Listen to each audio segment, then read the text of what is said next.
नमस्कार, मैं हूं खान। दिन भर की खबरों में सबसे पहले डालते नजर आज के मुख्य समाचारों पर। किसान ने तहसीलदार ऑफिस के गेट पर मारी चप्पल, जमाबंदी नहीं मिलने से था परेशान किसान। जिले भर के ईंट भट्टा मजदूरों ने श्रम कल्याण अधिकारी कार्यालय के समक्ष किया प्रदर्शन। नई ट्रांसफर पॉलिसी के विरोध में बुलंद की आवाज, बैंक अधिकारियों ने मंडल कार्यालय पर किया प्रदर्शन। आग लगाने की घटना में लिप्त दोषियों के खिलाफ कार्रवाई करने की मांग, विधायक के नेतृत्व में एएसपी से मिले अंतर्राष्ट्रीय वैश्य महासम्मेलन सदस्य। अब खबरें विस्तार से। हनुमानगढ़ में जमाबंदी के लिए चक्कर लगवाने से परेशान एक किसान तहसीलदार ऑफिस के शीशे वाले गेट पर चप्पल मारने लगा। इस दौरान कर्मचारियों ने उसे रोकने का प्रयास किया तो वह कहने लगा, क्या फायदा जब कोई काम ही नहीं होना है। इसके बाद वह एसडीएम ऑफिस के बाहर सड़क पर धरना देकर बैठ गया। मामला जिले की भादरा तहसील का है। मामला सोमवार का बताया जा रहा है, लेकिन इसका वीडियो अब सामने आया है। जानकारी के अनुसार भादरा तहसील के न्यांगल ग्राम पंचायत में 2 दिवसीय फार्मर रजिस्ट्री कैंप आयोजित किया गया था। इसी दौरान सोमवार को रतनपुरा गांव निवासी बद्दूराम कैंप में आया था। उसने कर्मचारियों से जमीन की जमाबंदी निकलवाने की बात कही तो उन्होंने ई मित्र से निकलवाने की बात कही। इसके बाद वह गाँव में से चलकर भादरा ई मित्र पर जमाबंदी निकलवाने आया, लेकिन उसकी जमाबंदी नहीं निकली।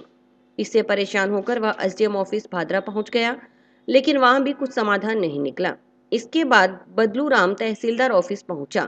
वहां मौजूद अधिकारियों कर्मचारियों ने कहा कि यहां कोई काम नहीं होगा, अभी कैंप लगाए जा रहे हैं, उनमें ही काम होगा।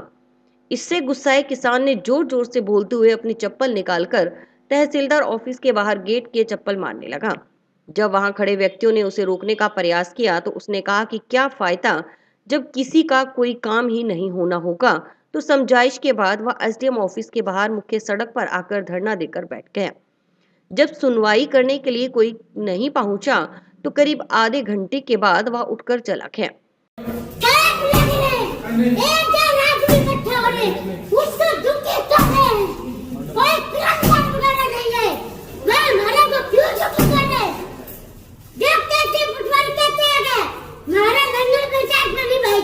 समस्या बेटा भैया को पूछ पीड़ित से आए हो क्यों हो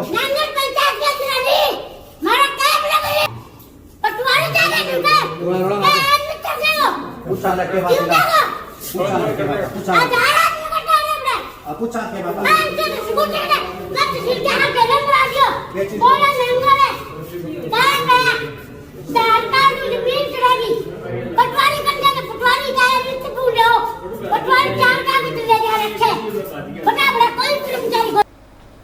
उपार्जित अवकाश व यात्रा भत्ता का भुगतान करने सहित विभिन्न मांगों को लेकर विद्युत विभाग के कर्मचारियों ने मंगलवार को जोधपुर विद्युत वितरण निगम श्रमिक संघ के बैनर तले जोधपुर विद्युत वितरण निगम लिमिटेड के अधीक्षण अभियंता कार्यालय में धरना प्रदर्शन किया।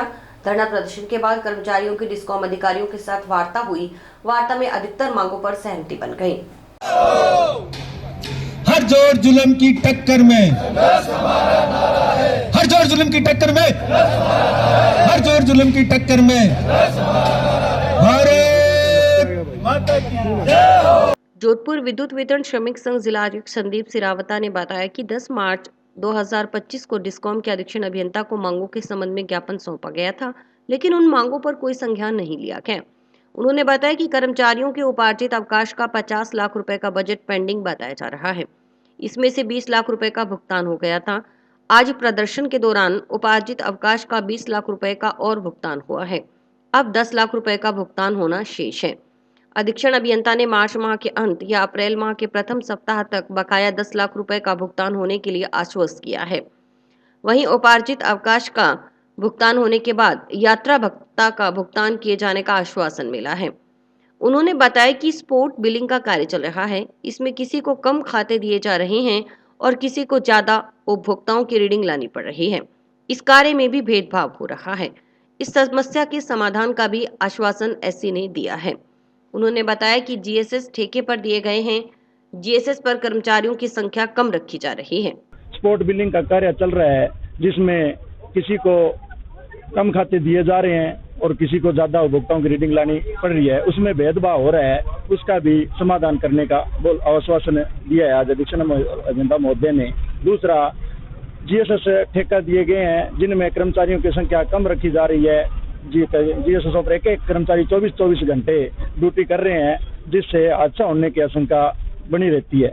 वहीं एससी एसआर चारण के अनुसार कर्मचारियों की समस्याओं का यथावत शीघ्र समाधान करवाने की कार्रवाई की जा रही है। कर्मचारियों ने आज जो ज्ञापन दिया है उसमें उनकी मुख्य मांगी थी कि टीए बिल वगैरह का पेमेंट, सरेंडर लीव इनकेशमेंट का पेमेंट हो गया। इसके अतिरिक्त जो साइडों के फील्ड में जो दिक्कतें आ रही हैं उनके बारे में उन्होंने जो ज्ञापन दिया है उसमें सौहार्दपूर्ण वातावरण में मीटिंग हुई है और उसमें उनके सभी जो समस्या हैं उनका यथार्थ शीघ्र समाधान करने की कार्रवाई की जा रही है। टीए बिल का पेमेंट और इनके जो सरेंडर का पेमेंट है ये जो साहब ने बताया कि करीब 20 लाख रुपए जो है खाते में आज आ गए हैं तो वो भुगतान कर दिया जाएगा। जैसे जैसे और पेमेंट आएगा तो ये उम्मीद है कि मार्च में उनके सरेंडर का जो पेमेंट है उसको मार्च तक वो सारा भुगतान कर दिया जाएगा। एफआरटी के बारे में ये बता रहे हैं कि उनके पास पूरा स्टाफ नहीं है तो उसकी जो है समय समय पर वैसे जांच कर रहे हैं। वो अभी भी जो है ना पीओ के साथ एक कमेटी गठित करके और वो सडन चेकिंग करके उसको पता करेंगे कि उसमें कितने आदमी काम कर रहे हैं और अगर वो काम नियमानुसार नहीं हो रहा है तो कॉन्ट्रैक्टर को चिट्ठी लिखेंगे और उनका वेतन काटा जाएगा। बिल्कुल उस बैठक का जल्दी ही हम तारीख घोषित कर देंगे और प्रत्येक माह में एक बार बैठक अवश्य करेंगे ताकि उनकी समस्याओं का समाधान हो जाए और हम भी जो उनसे फीडबैक है वो ले लेंगे। अंतर्राष्ट्रीय वैश्य महासम्मेलन जिला इकाई ने टाउन स्थित आर्य समाज मंदिर की दुकानों में संचालित इलेक्ट्रॉनिक सामान की दुकान में हुई आग लगाने की घटना के संबंध में दर्ज मुकदमे में शीघ्र कार्रवाई कर दोषियों को गिरफ्तार करने की मांग की है। इस संबंध में अंतर्राष्ट्रीय वैश्य महासम्मेलन के प्रतिनिधियों व सदस्यों ने मंगलवार को विधायक गणेश राज बंसल के नेतृत्व में एएसपी जनेश तंवर व एएसपी नीलम चौधरी से मुलाकात कर उन्हें ज्ञापन सौंपा।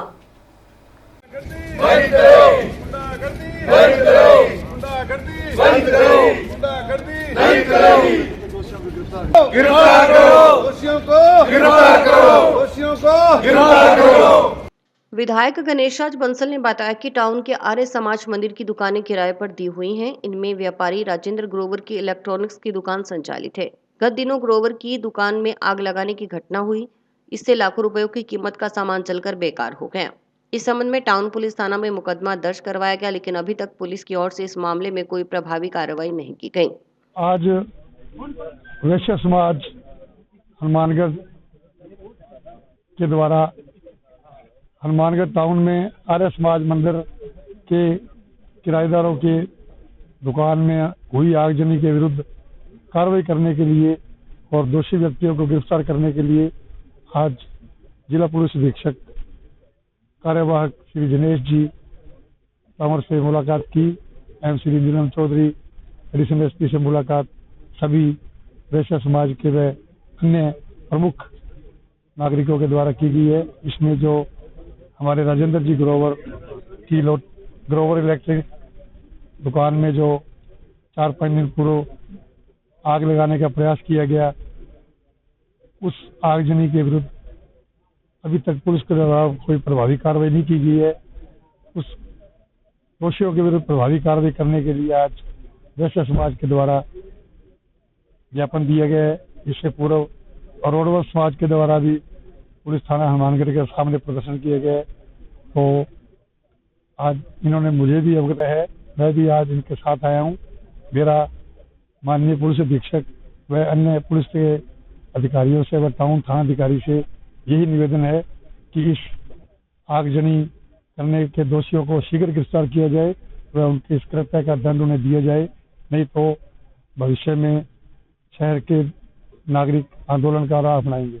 विधायक ने कहा कि आर्य समाज मंदिर की कार्यकारिणी का आपस में विवाद चल रहा है। उस विवाद के चलते टाउन थाना पुलिस की ओर से पूर्व में 145 की कार्रवाई करते हुए उपखंड अधिकारी के आदेश पर परिसर को सीज किया जा चुका है। वर्तमान में बाल कल्याण समिति विद्यालय पर भी दूसरी कार्यकारिणी का कब्जा है।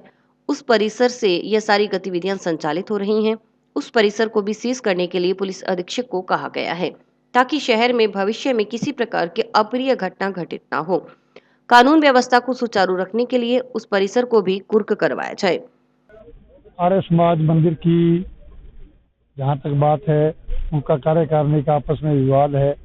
उस कार्यकारिणी के विवाद के चलते पूर्व में पुलिस थाना हनुमानगढ़ टाउन के द्वारा 145 की कार्रवाई करते हुए उपखंड अधिकारी के हनुमानगढ़ के आदेश से उस परिसर को सीज किया जा चुका है। अभी वर्तमान में बाल कल्याण समिति के विद्यालय पर भी एक दूसरी कार्यकारिणी का कब्जा है, उस परिसर से ये सारी गतिविधियां संचालित हो रही हैं। तो उस परिसर को भी सील करने के लिए पुलिस अधीक्षक को कहा गया है कि भविष्य में शहर में किसी प्रकार की कोई अप्रीतिकर घटना नहीं घटे, तो इसलिए कानून और व्यवस्था को सुचारू रखने के लिए उसे भी कुर्क करवाया जाए। विधायक ने ये भी कहा कि अगर उनका कोई समर्थक गलत गतिविधि में संलग्न रहता है तो वे उसके साथ नहीं हैं। वैश्य महासम्मेलन के प्रतिनिधियों ने मांग की कि शहर में गुंडागर्दी पर लगाम लगाने और आमजन की सुरक्षा के लिहाज से आग लगाने जैसी घटना में लिप्त दोषियों को गिरफ्तार कर उनके खिलाफ त्वरित और सख्त कार्रवाई की जानी जरूरी है। विधायक जी ये भी चर्चा है, प्रमोद सोनी आपका खास माना जा रहा है, पार्षद साथ में कि विधायक जी सपोर्ट करती, ऐसा भी चर्चा चल रही है। प्रमोद ने बिल्कुल मेरे साथ पार्षद रहा है और बिल्कुल मेरा वर्कर है, लेकिन मेरा कोई वर्कर अगर किसी गलत गतिविधि में संलग्न रहता है तो मैं उसके साथ नहीं हूँ। तो मैं किसी भी मेरे साथी को या मेरे कार्यकर्ता को या मेरे सहयोगी को कोई कानून के विरुद्ध कार्य करने के लिए मैं उसका साथ नहीं देता। कानून के दायरे में रहकर जो काम करे मैं उसके साथ। ये देखते हैं अगर पुलिस में कार्रवाई में ढिलाई बरतती है तो हम आंदोलन की राह पकड़ेंगे। वहीं एडिशनल एसपी नीलम चौधरी ने बताया कि इस संबंध में टाउन पुलिस थाना में मुकदमा दर्ज है, इन्वेस्टिगेशन जारी है। इन्वेस्टिगेशन में अब तक पुलिस के हाथ 8 पेन ड्राइव लगे हैं। पुलिस सबूत खंगाल रही है, सीडीआर मांगी गई है। जैसे ही कॉल डिटेल आ जाएगी उस अनुसार आगामी कार्रवाई की जाएगी। ये कुछ दिन पहले कुछ लोगों ने टाउन में आर्य समाज की एक कोई शॉप थी, उसको उन्होंने जला दिया और थोड़ा बहुत और भी कोई जानकारी मिली है कि वो इस तरह की हरकतें करते रहते हैं। तो पुलिस इन्वेस्टिगेशन मुकदमा इस पर दर्ज है और इन्वेस्टिगेशन जारी है। इन्वेस्टिगेशन में अब तक की जो कार्रवाई है उसमें ये सामने आया कि उसमें 8 पेन ड्राइव पुलिस के पास है। तो पुलिस उनसे खंगाल रही है सबूत और उसके बाद उनकी सीडीआर हमने मांगी हुई है। तो जैसे ही सीडीआर आ जाएगी, कॉल डिटेल्स आ जाएंगी तो हम उनसे टैली करके और आगे की कार्रवाई इसमें प्रोसीड करेंगे। जिला प्रयोगशाला हनुमानगढ़ में हैवी मेटल सहित अन्य तत्वों की जांच के लिए आईसीपी, एमएस तथा एएएस उपलब्ध करवाने की मांग उठी है। जिला मुख्यालय पर वर्तमान में संचालित प्रयोगशाला पुराने मापदंडों पर काम कर रही है। प्रयोगशाला में आधुनिक मशीनें न होने के कारण प्रदूषित पानी में हैवी मेटल सहित अन्य तत्वों की जांच नहीं हो पाती। गौरतलब है कि प्रयोगशाला में आधुनिक मशीनें उपलब्ध करवाने के संबंध में पिछले दिनों जिला कलेक्टर कानाराम ने जन स्वास्थ्य अभियांत्रिकी विभाग के अतिरिक्त मुख्य सचिव को पत्र लिखा था। स्थानीय निवासी संदीप कुमार ने बताया कि पंजाब से आ रहे प्रदूषित पानी की जांच के लिए जिला मुख्यालय पर आधुनिक प्रयोगशाला की आवश्यकता है। उद्योगों से निकलने वाले पानी की जांच में हैवी मेटल आ रहे हैं, इनकी जांच के लिए यहाँ प्रयोगशाला उपलब्ध नहीं है। वर्तमान में संचालित प्रयोगशाला 1995 के मापदंड पर काम कर रही है, जो कि वर्तमान समय के लिए सही नहीं है। इसके लिए जिला कलेक्टर से निवेदन किया गया। इस पर कलेक्टर ने उच्च अधिकारियों को 2 बार पत्र लिखे, लेकिन अभी तक विभाग से कोई जवाब नहीं आया है। हैवी मेटल को देखते हुए आधुनिक प्रयोगशाला की अति आवश्यकता महसूस की जा रही है, ताकि ये पता चल सके कि पानी में क्या क्या तत्व आ रहे हैं जो हानिकारक हैं और पानी किस लेवल का प्रदूषित है। पंजाब से जो प्रदूषित पानी आ रहा है उसके लिए यहाँ प्रयोगशाला की आवश्यकता है, आधुनिक प्रयोगशाला की आवश्यकता है, जिसमें आज इंडस्ट्री एरिया का जो पानी आ रहा है उसमें हैवी मेटल आ रहे हैं। उनकी जांच के लिए यहाँ प्रयोगशाला उपलब्ध नहीं है। यहाँ अभी जो प्रयोगशाला है वो 1995 के मापदंड पे काम कर रही है, जो कि आज के टाइम के लिए सही नहीं है। इसके लिए हमने कलेक्टर साहब से भी निवेदन किया और कलेक्टर साहब ने यहाँ से डीओ लेटर लिखा था। 2 लेटर डीओ लेटर कलेक्टर साहब लिख चुके हैं। ये एक सराहनीय प्रयास है। कलेक्टर साहब के लिखने के बाद अभी विभाग से कोई जवाब नहीं आया है और हैवी मेटल की आज की स्थिति को देखते हुए अति आवश्यकता है और ताकि जिससे पता लगे कि पानी में क्या क्या तत्व आ रहे हैं जो हानिकारक हैं और पानी किस लेवल का प्रदूषित है। हैवी मेटल को हम ऐसे समझे जैसे हम डॉक्टर के पास जाते हैं तो डॉक्टर एक्सरे करता है और एमआरआई करता है। तो एक्सरे और एमआरआई में जो डिफरेंस है, उदाहरण के तौर पे हम ऐसा समझ सकते हैं, इतना डिफरेंस है हैवी मेटल इंस्ट्रूमेंट में। हैवी मेटल में माइक्रो लेवल तक जांच होती है पानी की, जिसमें आर्सेनिक है, लेड है, मरकरी है, आदि तत्व मिले हुए हैं जो कैंसर के कारक है। और पिछले कुछ सालों में हम देख सकते हैं कि किस तरह से कैंसर के मरीज बढ़ रहे हैं। इसको देखते हुए हम उच्च विभाग से यही प्रार्थना करते हैं, यही निवेदन करते हैं कि हमें हैवी मेटल मशीन जो कलेक्टर साहब के द्वारा मांग की गई है वो उपलब्ध करवाई जाए। All India Punjab national bank officers association ने देशव्यापी आह्वान पर बैंक अधिकारियों ने मंगलवार को काली पट्टी बांधकर मंडल कार्यालय हनुमानगढ़ पर प्रदर्शन किया। मंडल अध्यक्ष दलीप सिंह की अध्यक्षता में हुई विरोध प्रदर्शन में स्टाफ सदस्यों ने नई ट्रांसफर पॉलिसी के विरोध में आवाज बुलंद की। नहीं चलेगी, नहीं चलेगी, नहीं चलेगी, वैसे वापस आएगी, जैसे आई है वैसे वापस आएगी, नहीं चलेगी, नहीं चलेगी, नहीं चलेगी, नहीं चलेगी, नहीं चलेगी, नहीं चलेगी, जैसे आई है वैसे वापस जाएगी, वैसे ही वापस जाएगी, नहीं चलेगी, नहीं चलेगी, नहीं चलेगी, नहीं चलेगी, नहीं चलेगी, वैसे ही वापस जाएगी, वैसे ही वापस जाएगी। बैंक प्रबंधन की ओर से नई ट्रांसफर पॉलिसी वापस नहीं लेने पर 28 और 29 मार्च को सभी अधिकारियों ने 2 दिवसीय हड़ताल पर जाने की चेतावनी दी है। दिलीप सिंह ने बताया कि इस नई ट्रांसफर पॉलिसी में अधिकारियों का 6 साल बाद मंडल एवं 9 साल बाद अंचल से बाहर ट्रांसफर होगा। इससे अधिकारियों को एक राज्य से दूसरे राज्य में जाना पड़ेगा। इससे अधिकारियों को विशेष तौर पर महिलाओं को सबसे ज्यादा परेशानी झेलनी पड़ेगी। उन्होंने बताया कि इसके विरोध में पिछले कई दिनों से बैंक अधिकारियों की ओर से वर्क टू रूल के तहत कार्य किया जा रहा है। अधिकारियों का मानना है कि इस पॉलिसी से बैंक को कोई लाभ नहीं होने वाला, बल्कि स्टाफ सदस्यों को काफी परेशानी से गुजरना पड़ेगा। वो लोग नहीं निकलने चाहिए, तो इसके प्रति सभी लोगों ने सहमति दे दी कि ठीक है। चंडीगढ़ के लोग, कोटा के लोगों ने बोला, फिर कोटा के लोगों ने ये बोला कि ऐसे तो हमारे पटना में, हमारे सर्किल में बिहार के लोग आ जाएंगे, तो बिहार क्योंकि हमारे कोटा में एजीएम चीफ तक लोग आते हैं पोस्टिंग लेडीज हमारे बच्चों को पढ़ाने, तो 3 ICT लगा देंगे, पटना के लोगों को क्या फर्क पड़ रहा है। तो फिर पूछा कि क्या सुझाव है इसमें, उसका डोमिसाइल रिपेट्रेशन में लगाता है, उसका डोमिसाइल वहीं का होना चाहिए। जैसे कोटा के लोग हैं तो जो आगे आ जाएंगे तो हम बात करेंगे, हमें तो मौका नहीं मिलेगा, तो उन्होंने सरकार की डोमिसाइल मिल जाओ, ये तकरीबन सुझाव आए लोगों की। तो उससे पहले MD से मीटिंग हुई थी, MD से मीटिंग हुई, 3 दिन मीटिंग हुई, DGM HR, DG और CMD। तो जो DFS का सर्कुलर है उसमें काफी चीजें हैं जिसने पड़ी है, तो उसमें लिंग्विस्टिक एरिया भाषाई क्षेत्र। ग्राम पंचायत रोडावाली के चक 9 LLW को ग्राम पंचायत 6-8 LLW में जोड़े जाने का विरोध शुरू हो गया है। इस संबंध में 9 LLW के ग्रामीणों ने मंगलवार को जिला कलेक्टर कानाराम को ज्ञापन सौंपा।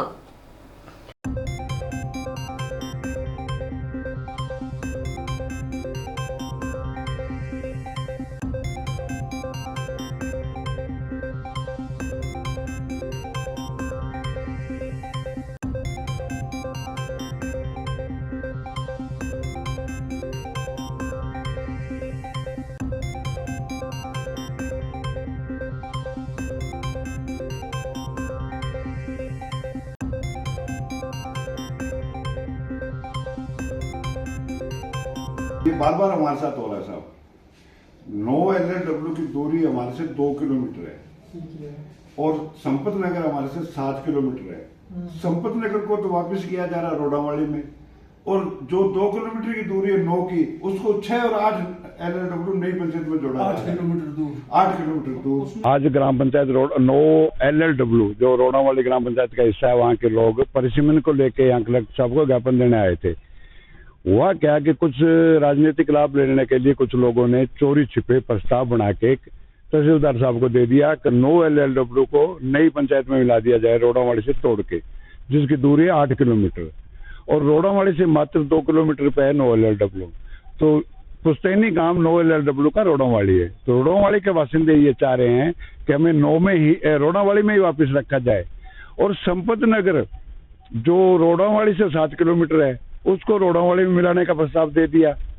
तो दूरी को मद्देनजर भी नहीं रखा है, ओनली राजनीतिक लाभ जातिगत समीकरण बनाने के लिए वाली से निकाल के जो 1 किलो या 1.5 किलोमीटर पे हैं उनको 9 किलोमीटर 8 किलोमीटर भेज रहे हैं 6-8 LLW पंचायत में, और संपत नगर जो उस पंचायत में 6-8 में उसका 7 किलोमीटर का सफर है, उसको रोड़ावाली में ला रहे हैं। क्या मतलब क्या हुआ इसका? भौगोलिक स्थिति सही नहीं है, लोगों का वहां जाने का इरादा नहीं है, फिर भी इस तरह खदेड़ने का काम कर रहे हैं। ये हम सहन नहीं करेंगे किसी कीमत पर। कलेक्टर साहब को आज मिले हैं और हम जनप्रतिनिधियों से भी मिलेंगे कि हमारे साथ छेड़छाड़ नहीं की जाए। सार्वजनिक संपत्ति की बिक्री पर तत्काल रोक लगाने व EPS 95 की न्यूनतम पेंशन बढ़ाने सहित विभिन्न मांगों को लेकर भारतीय मजदूर संघ सदस्यों ने मंगलवार को प्रधानमंत्री के नाम कलेक्टर को ज्ञापन सौंपा।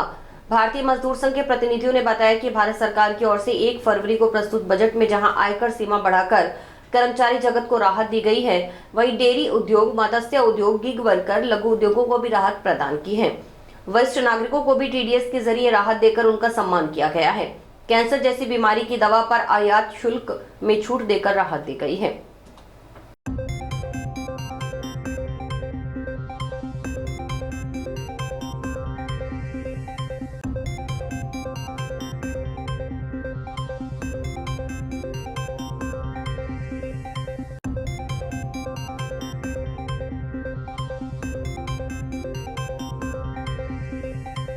अखिल भारतीय मजदूर संघ की गुवाहाटी में 10 से 12 फरवरी को एक बैठक का आयोजन किया। कार्य समिति की बैठक हुई थी, उसमें जो केंद्रीय बजट 2025-26 पारित किया गया था उसकी समीक्षा की गई। समीक्षा के अंदर इन्होंने 6 सूत्री जो असंगठित क्षेत्र है उसके लिए एक मांग पत्र बना करके प्रत्येक जिले के जिला कलेक्टर के माध्यम से माननीय प्रधानमंत्री के नाम आज सभी जिलों से ज्ञापन प्रेषित किए जा रहे हैं। उसी दरमियान हमारे हनुमानगढ़ जिले से हम जिला कलेक्टर महोदय जी को ज्ञापन सौंपने यहाँ उपस्थित हुए हैं।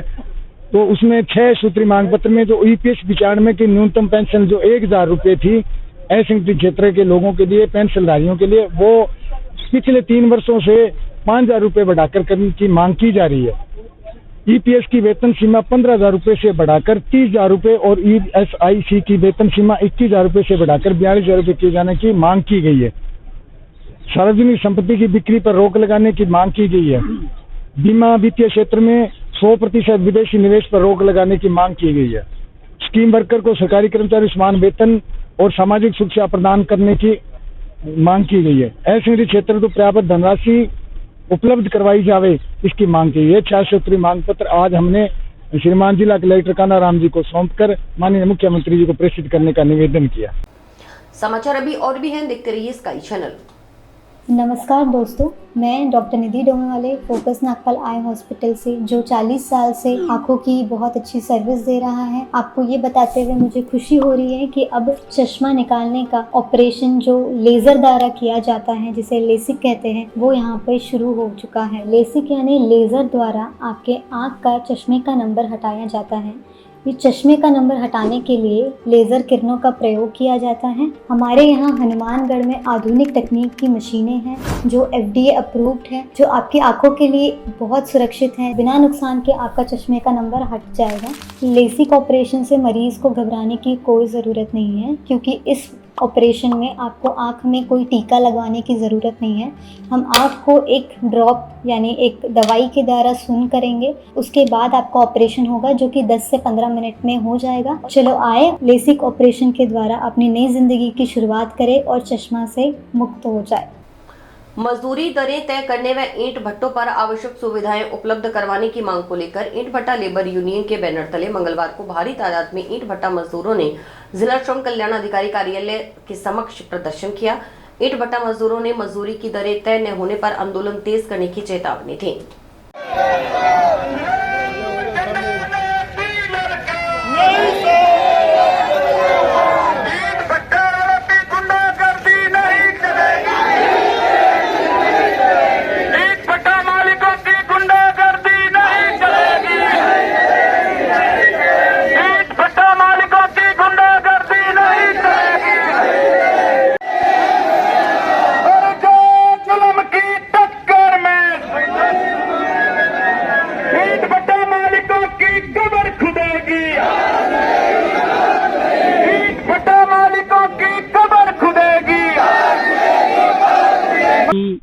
ईंट भट्टा लेबर जो वर्कशॉप के काम करते हैं वो प्रवासी मजदूर हैं, यूपी बिहार से आते हैं, लेकिन भट्टों पर कोई ऐसी सुविधा नहीं है जो कि और भट्टे बहुत दूर दराज है, गाँवों से भी, और मार्केट टाइप के भी भट्टे हैं, कई जगह 10-10, 20-20 भट्टे हैं, और वहाँ कोई भी सामाजिक सुरक्षा नहीं है। उस सवाल को लेके भी आए हैं और लगातार 3-4 वार्ता होगी। पिछली 28 तारीख को भी, 28 फरवरी को यहाँ लेबर आई, मजदूर आए, और मालिकों ने कहा, भट्टा मालिक की जो एसोसिएशन है उनके 2 जिम्मेदार आए, उन्होंने कहा कि अभी तक हमने रहने की मजदूरी बढ़ाने की, लेकिन ईंट का रेट जो पक्की ईंट है वो उसका रेट उन्होंने आज 4300-4400 चल रहा था, जो आज 5200-5300 रुपए बेच रहे हैं। 1000 रुपया अपना रेट बढ़ा दिया, लेकिन मजदूर की मजदूरी बढ़ाने के लिए अभी आज ईंट भट्टा मजदूर यूनियन के सभी को लेकर हम श्रम कल्याण अधिकारी में एकत्रित हुए हैं। आज हमारी कम से कम 4 महीने से डिमांड दिया गया है, जिसके हमारी अधिकारी ने कोई सुनवाई नहीं। मालिक लोग एक आधा आते हैं और अपने कहते हैं हमारी वार्ता नहीं हुई। मजदूरों की मांग पत्र देने के बाद भी उनकी मजदूरी नहीं बढ़ाई गई। हाइड्रा भट्टे के नाम से जो भट्टे आ रहे हैं उन नाम सुनते लोगों ने अपने रेट बढ़ा दिए। हनुमानगढ़ और गंगानगर में इतना रेट का फर्क दिखा रखा है। पीलीभंगा ने अलग कर दिया, सुधार को अलग कर दिया, ये अपने अलग अलग इनको बिखेर के इनमें लेबर को बांटने का काम कर रहे हैं और लेबर की मजदूरी को दबा रहे हैं। हमारा यही प्रयास है कि मजदूरों को अधिक से मजदूरी जाए, जिस हिसाब से अपने दाम बढ़ा रहे हैं मजदूरी भी बढ़ाए और वक्त पे अच्छी सुविधा उपलब्ध कराई जाए। जैसे भट्टों में गंदा पानी है, उस पानी को साफ पानी दिया जाए, अनाज की व्यवस्था करवाई जाए, बच्चों के लिए स्कूल की व्यवस्था कराई, EMI जैसे डॉक्टर की है, कोई एम्बुलेंस वैन है उसकी व्यवस्था करवाई जाए। हर बार यही करना पड़ता है, हर बार रेट और लड़ना पड़ता है। हमारा ये कार्यक्रम जारी है। चौकी प्रभारी पर अभद्र व्यवहार करने का आरोप लगाते हुए भीम आर्मी एकता मिशन व लोसपा कार्यकर्ताओं ने मंगलवार को पुलिस अधीक्षक के नाम ज्ञापन सौंपा। अगर इस मामले में जल्द कार्रवाई नहीं हुई तो भीम आर्मी एकता मिशन, लोसपा व बहुजन समाज पार्टी कार्यकर्ता सड़कों पर उतरकर आंदोलन करने को मजबूर होगा।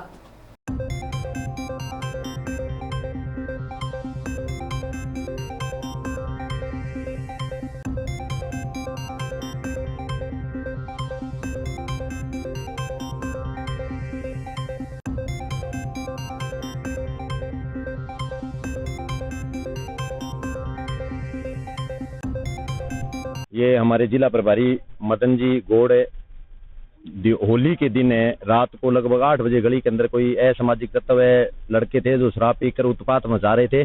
तो इन्होंने चौकी प्रभारी जय सिंह जी को फोन किया भी आप आए और ये यहाँ उत्पात मचा रहे हैं।